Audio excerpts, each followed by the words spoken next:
Hey guys, it's Tiny Tom Logan back with another video for you, and today we're going to take a look at the ROG Strix Magnus gaming microphone.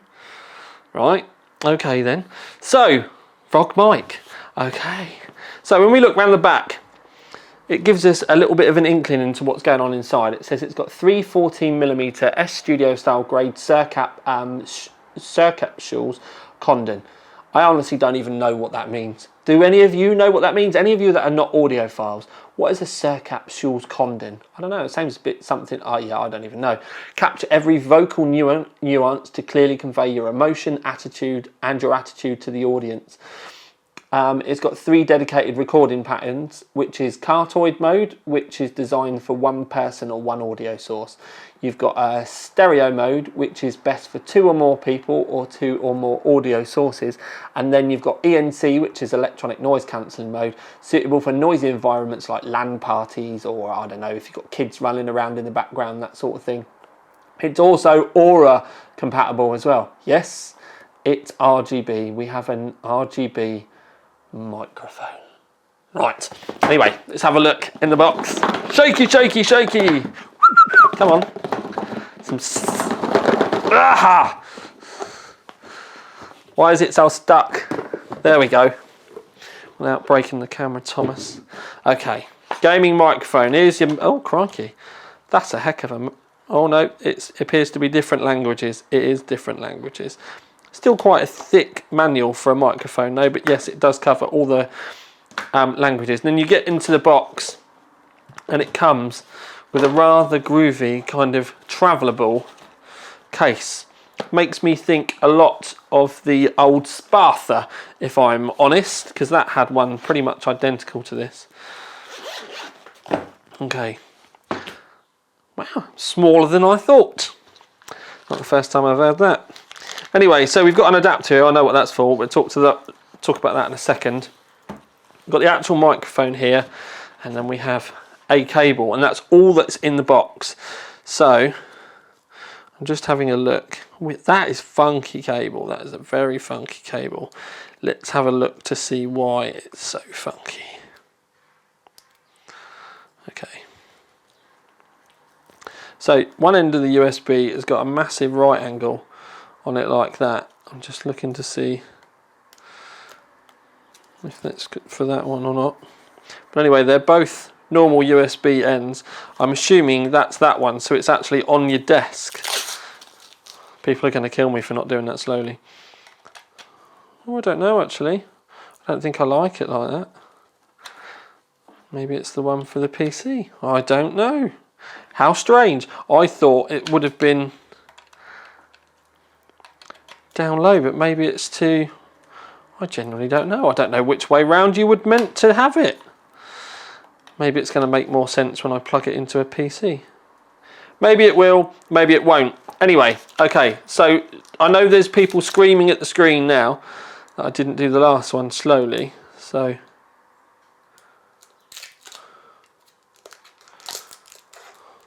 it's actually, oh, goes right the way around the back. Oh, let's get this one off. Okay, I'm now understanding. Ah, there we go. I am now understanding about the USB. This is the hub. Okay, so this is so that you can plug other USB devices into this. But here, that way around. There we go. That is what that one is for. So I was right about thinking if it was on the desk, you'd want the cable flat. So there you go. So that's actually quite cool, and the fact that you can actually plug anything into here. You could plug some headphones into here if you wanted. You could plug a USB stick into here. Yeah, like it. Okay, so we've got the options there, cardioid, stereo, and then ENC, easily selectable on the side. You've also got the microphone volume down the side here as well. It literally does just go to minimum and maximum. There's no click for off or anything like that, which is what I was just trying to find. When we come around the other side, we've got a headphone volume here, which you can do. You've got a mute button for the microphone there, and you've also got a lighting button there. Now headphone, I'm going to assume that's going to be if you were using this and you were using some sort of Asus headphone, and you would be able to control it on that. So yeah, okay. Round the back you're going to have all the lovely lights. Well, it's going to depend whether you like them, but it looks all kind of Tronny like, and they come around the side as well. I will show you them lit up. You can see that there are some designs here. I don't think that the lighting comes through there though. You've also got, there we go. See, I'm learning. Headphone there, and then you have a headphone jack. So it's a 3.5mm headphone jack if you wanted to use it. And then round here you've got an auxiliary in. So if you wanted to, you know, put an audio signal in there or something like that, you've got that to be able to the option to be able to do that. Also on the bottom, if you use a boom or something like that and you dangle your microphone in front of you because you're broadcasting or you're gaming, you know, streaming, you've got the little adapter there, but it does come with the secondary larger adapter there that you can screw into it, so it will suit most arms and mounting. You can put this on a tripod as well, so you know there's many options for you with that. Okay, so microphone is here. This is my desk. This is my rig. So yes, I'm going to have to talk away from the camera, but it's because I'm talking into the microphone at the moment, and there's no way I've got of being able to put stuff around so that I can talk into it properly. So the reason why I've done it this way is because I think most of you are either going to put it in your desk or have it dangling down in front of you when you're kind of conversing with a monitor anyway. Now yes, I do have quite an extreme setup, and yes, I'm very lucky before people start saying, but this is where I spend quite a lot of my time, so it's now set up kind of nicely. Anyway, so we have separate settings on the microphone. Most importantly, the ones down the side. So as I've said to you before, you've got the normal cartoid mode, you've then got this stereo mode, and then you've got the noise cancelling mode. But what I'm also going to do is turn the microphone around, because what we've noticed is that you've only really got the lights on the back. So, well, there is a little one at the front, but this appears to be the front of the microphone. So I'm talking into the front. Now you can turn the microphone right down, but you can also turn the microphone right up, and then I can already see on Vegas that it's now starting to get very loud and distorted, so I'm just tuning it back down again so that we get to a decent level. And that's the type of thing that you're going to have to do within your games anyway. I might give you a little bit more volume, but that's the type of thing that you're going to need to do in your games anyway. So I am just talking for the sake of it now, just so that you can get the idea of what's going on. But what I can do is, if you wanted to have it turned around so that you had the effect of the lights in the front, I can literally turn that around for you on camera now, and you can listen to the difference in the audio. Now, to try and give you an effect of if it was in front of your monitor and you were speaking into it, I can quite easily just hold it up like this, but you're obviously going to have had it around the opposite way, and that would be the effect that you would get if it was that way round in front of your monitor. I know this is all a very kind of backwards, you know, and very raw kind of way of doing it, but I don't have a poll because and now we're back to this way, it's because I don't use them. Next thing that we're going to do is turn it into stereo mode. So you've heard the click, we're now in stereo mode, we're now talking. I'm still going to just talk, I'm still going to rabble.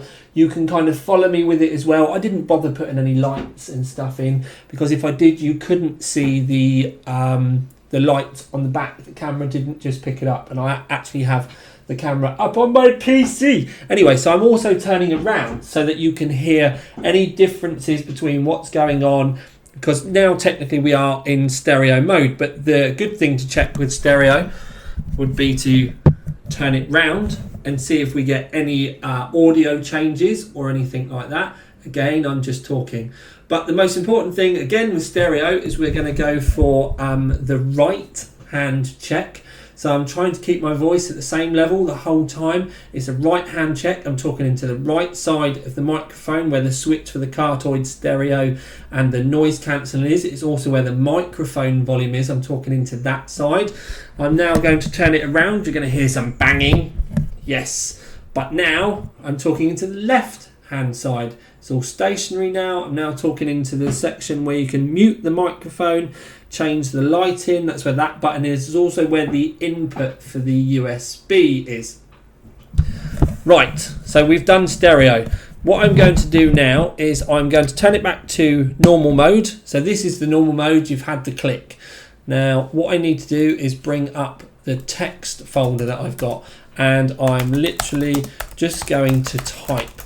Now, the reason why I'm typing is so that you can hear how loud the typing of the keys are. Now, I don't use a mechanical keyboard because I actually type too much. Probably not enough, some people would say, but also at the same sort of time, not enough. So the point of this is that we're talking, we are having a conversation, and you can also hear me typing in the background. It may not be so bad if I was to just use one hand and my mouse so that it was gaming, but if you were typing, there's a distinct difference. But I'm going to turn the noise cancelling on now. So we've had a big click, and now I am typing with the noise cancelling on, and I'm purposely just slamming loads of keys so that we can hear it all. But then if I go into kind of a gaming sort of using that sort of thing, not doing so much key smashing, you can hear. Now I know, because I've already recorded this, that it does make a distinct audio difference having the noise cancelling on with keys specifically, which is going to be what most people want to do, but it doesn't get rid of it entirely. Now, it has that effect with most other noises as well. It does still pick up loud noises, but it's not good enough to be able to completely drown out every other noise other than your voice. But it did make a difference. It did make a noticeable difference, I would say, as far as the typing was concerned. It made it less annoying. So I drag this around here and I can actually talk to you now. So I don't normally do this because I don't normally film in my room or anything. I still need to put some stuff on the walls, if I'm honest. But at least this way, you did get to hear what the microphone was like. Now, I'm not going to be able to hear this until it gets played back, and you guys are going to have to decide about it as well. Something that you are going to need to remember is I have no sound deadening up in this room at all. So if it's picking up echo, it might not necessarily be the microphone's fault. It might actually be the audio acoustics for the room. It's actually being given quite a hard job here. A lot of people out there that are like professional streamers and stuff like that absolutely cake their room with sound deadening pads, or like put fabric on the walls, that sort of thing, to stop that echo. Now, I know I have an echo problem, and normally it's quite bad as well, which is why you don't normally see me using my mic in here very often. So you can decide for yourself. Or better yet, we could go for, and I'm just going to pull this out so that you can see that it's disconnected. So this is my microphone now. Now, in case you're wondering why I have these lights, but I don't use them, you'll see that they're now flickering like a nobody's business. So that's why they weren't on. So the reason why I've done this is so that you can compare the difference between what we were getting before and the audio that you are getting now. And you can see if there's any more echo, less echo, more echo, anything like that. We can also do the typing test just so that you can hear stuff in the background. And you can also hear the difference when I turn around and face you. Now, there is a window over there. That's where the light's coming from. I haven't turned any other lights on in the room whatsoever. I don't know why. I just didn't want to move them out of the filming room because this is work and I didn't want to get suntan in here today. So, yes, I've done enough of talking nonsense. I suppose I best get editing this so I can actually hear what it sounds like now. So, we're back on the normal microphone. We're back where I would normally film. And it's time for a conclusion. Now, I've genuinely not made my mind up about the award yet, because there's a couple of things that I wasn't entirely sure about. superficial maybe. Performance wise, I think it performed admirably, performed really well in fact. If you were expecting the sound deadening, not the sound deadening, but the noise reduction to be a total reduction of any possible ambient noise in the background, it doesn't do that, but then I don't know any that do either. You do need to remember that the curved side is the front. Now, there are other microphones out there, I've got to mention it at least once, the Blue Yeti. Now the Blue Yeti does have a front as well, so if you've got it on Cartoid mode, you know where the front is. You can do omnidirectional where it records all the way around, but obviously then you're going to be picking up echoes and stuff, especially off your monitors and things like that. But the one thing that I thought was a bit kind of like not necessarily a problem with this one, but where it does have a very distinct front, and the stereo is great, but there's nothing around the back. What that does mean is when you're recording, you get to see the plain side, but you can't see the lights, which even though they are quite subtle, it would have been quite nice if you had lights around this side. It would have also been nice if you'd had lights around this side, and if you didn't like them, you could turn one side or the other off. One side or the other off? Well, one thing I did notice when I was trying it late one night is if I had it in front of my monitor, which I know not a lot of people are going to do because you normally have them off to the sides or something like that, but those lights can reflect, you know, whatever, go onto the monitor itself. They're not intensely bright, but it was just something that I picked up, and I'm going to say about because I'm annoying. But one of the things is if you're sat right in front of it, to be able to see the reflection is quite hard anyway, but it was still there. But you can turn them off. Also with the lighting button as well, you can hit the lighting button and change. They can put it onto pulse. If I press it again, it will change colour, and you can turn them off as well. So you don't even need to mess around with software to be able to do that. So you can turn the lights off. I do think, I mean, it's a lovely design. It does look really nice. I do think not having lights down here and down here was something that they've missed a trick on, really. To call it aura and to hide the lights around the back, where most of us are not going to see them, I think is something that they've missed out on. But it performs well. It does look pretty good. It does, even if it's a bit pants, link up with aura. I don't know how I would go about trying to get it so that you can actually see it. And I suppose if you were talking into the microphone and you were filming yourself, because a lot of people do film themselves talking into the mic, you'd be able to see them. So people that were watching you, you'd be able to see them. I don't know, but I think it performs really well. The audio recording, despite my room being, let's face it, not set up particularly well for it, it's not going to magically get rid of echoes. That is just the way it sounds like in my room. So that's something that you can keep in mind for your areas as well. If you want to reduce echo and stuff like that, sometimes your monitors are going to echo back at you anyway, because they are right in front of you, and it's just like talking into your hand. You can hear the difference that it makes talking like that. Well, with your monitors it can do as well. Just simple changes like that can even make a difference to what we're recording now. So that's something to keep in mind. It's not going to magically get rid of that, but none of them do either. That's why a lot of people use filters and have foam around and all that sort of stuff. Now for £120, it does come in around kind of Blue Yeti money, and I would say, I've got to be honest about it, if you've got a Blue Yeti and you're like, oh, do I need to upgrade? Probably not. Blue Yetis are very kind of like, they're that little bit more high-end, they're a little bit more premium. This is more gamer-esque. It's simple, it's compact, you've not got the big stand and all that sort of stuff, although you can, because that's a tripod, if you wanted to put it up slightly on your desk, you can get some really small tripods and stuff that you could mess around with. But it works well. It's more of a gamery sort of easy pick up and use with enough tweaks that you can get around it. So what I'm going to say with my my phone making my watch ring, what I'm going to say is I'm going to give it the gamer's choice. I don't quite think it deserves an enthusiast, because I think if you were really that kind of enthusiast, then you probably would have gone for the Blue Yeti. But it's going to look pretty on your desk.